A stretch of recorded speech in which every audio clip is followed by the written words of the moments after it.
Alright guys, I'm going to explain how athletes should actually train like bodybuilders. And basically the way everyone does exercise should be the same. So when it comes to an athlete, right, what is the purpose of strength training, right, for an athlete? Well, all it is just to improve physical capacity. You know, add muscle strength and size, cardiovascular metabolic efficiency, and basically strengthen bone and tendons, right? These are the trainable factors of functional ability that you can enhance by doing proper exercise. So I see a lot of athletes, they try to train explosively, right, which is completely horseshit, right? Because we have this law known as the law of specificity, which means that when you train explosively in one movement, it does not transfer to other movements. So a lot of people like to train explosively on the bench. I see a lot of NFL players, they're trying to train explosively, like with the weights, with the benching and squat, thinking that that explosiveness is going to transfer over onto the field, when they don't realize that being explosive on a bench and being explosive on the field are two completely different skills. Your nervous system view these movements as completely different, and this is known as the law of specificity. We've known this since the 1960s, like literally more than 1960s is like literally like almost like 60 years. We've known this for 60 years, guys. But everyone keeps ignoring it for some reason, which is kind of like weird. But through this law of specificity, we understand that when we perform movements on, whatever it may be, it won't transfer to other movements. Which means that if you're an athlete and you want to improve and be more explosive in your sport, you're going to have to do the exact activity that movement is. So you're going to have to go on the field and basically practice being explosive on the field as you play, not being explosive in the weight room. Because being explosive in the weight room is just going to put more wear and tear on your joints. And when you try to do it on the field, it's not going to transfer. And the same with gymnastics. I was a gymnast, right? So I train explosively when I tumble on floor exercise. I train explosively, with all my events, right? But I'm practicing being explosive while I do the skills.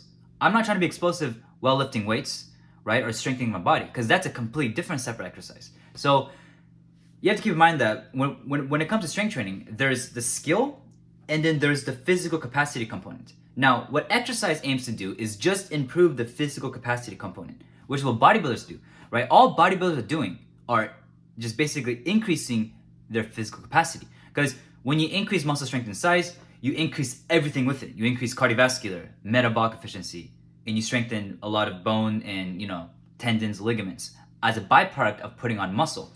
And this is mainly due to the myokines that are released when you inroad muscle deeply. So when you take a step to failure, your muscles produce myokines, which is basically a signaling molecule in the body that signals to everything in the body to ameliorate.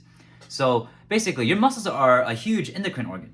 And when you do exercise, you actually end up ameliorating and improving every function of the body holistically, So when you do exercise, and when I mean by proper exercise, I mean high intensity strength training, right? Basically, once to failure, push your muscles to its utmost limit in order for them to create that adaptive response. So this is exercise, right?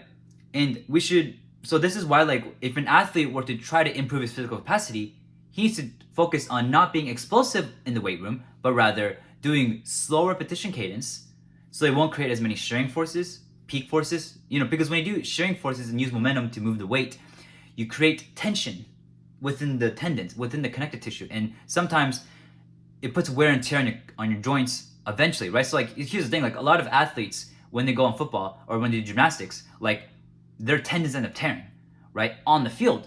But people don't realize that it wasn't just because of the field that they tore the tendon. It was the accumulation of doing all these weight training sessions, right, doing stupid explosive weight training, right, that put wear and tear on the joints over time, so that when they eventually went on the field, it ruptured, right? So it was an accumulation of all the micro tears when they were doing their explosive weight training. This is why if you're going to do explosive weight training, you should only do it as a sport. I get powerlifters, this is their sport, so they kind of have to be explosive with weight training, right? But that's their sport, that's a skill. Remember, that is not improving physical capacity, that's a skill. So if you want to improve muscle mass and improve force output with your muscles, you just got to focus on just doing slow repetition, bodybuilding like movements in the gym to increase muscle mass and strength, right? And then that's going to transfer over to when you practice your skills. So if you're trying to train explosively on the field, right, that is when you practice a skill. So this is why, like, if because when you play a sport, you're going to inevitably have to be explosive, right? You're going to inevitably have to do these for risk yourself for injury, because that's the thing with sports. Like, if you do gymnastics, you risk being injured. But it's better to risk being injured while practicing your sport than risk being injured doing weight training, right? Because that defies the whole purpose of exercise. You want to make sure that exercise is safe and effective, right? And when you risk injury doing strength training and sculpting your body, when you risk injury for that, you're not making your weight training session productive. You're just actually going to create more injuries when you go out and do your actual sport. Because the sport is already dangerous enough. Why do you got to make this weight training more dangerous than what it is, right? And when I mean by dangerous, I mean by like lifting fast reps and doing explosive weights. Like, that's going to rupture your tendons, guys, eventually when you go on the field. So that's typically why you see a lot of people like that tear their Achilles. It's like, well, it was an accumulation of what they did in the weight training room. If they were doing improper form and just being too explosive and putting wear and tear on their joints, Now, when you're young, when you train explosively like this, like, you won't really feel it because you're young. But when you get older, you're going to feel it like really hard. This is why, like, when you do proper exercise, guys, with slow repetition cadence, you're going to realize, oh crap, I can actually just like increase muscle mass, right? Focus on the mind muscle connection, right? Go slow on my reps. So focus on inverting the muscle, focus on fatiguing the muscle. And then I do that very safely with no peak forces, no like joints like getting smashed. So then when I go on the field, I can actually practice a skill. So basically, athletes, when they do their sports, that's the skill aspect. And then weight training is just physical capacity improvement. So if I was a gymnast, that's what I would do. I would just do, during my gymnastics practice, I would just only be focusing on practicing skills, practicing the actual sport, right? And on the side, I do proper, safe weight training to increase muscle mass in size, to increase force capacity when I do these skills in gymnastics. So there's a huge difference. There's the skill component, right? And then there's the strength, right? These are separate. You don't want to combine these. A lot of people, when they try to train explosively in the gym, they're trying to combine the skill and the strength component together, and you're just haphazardly doing bullshit.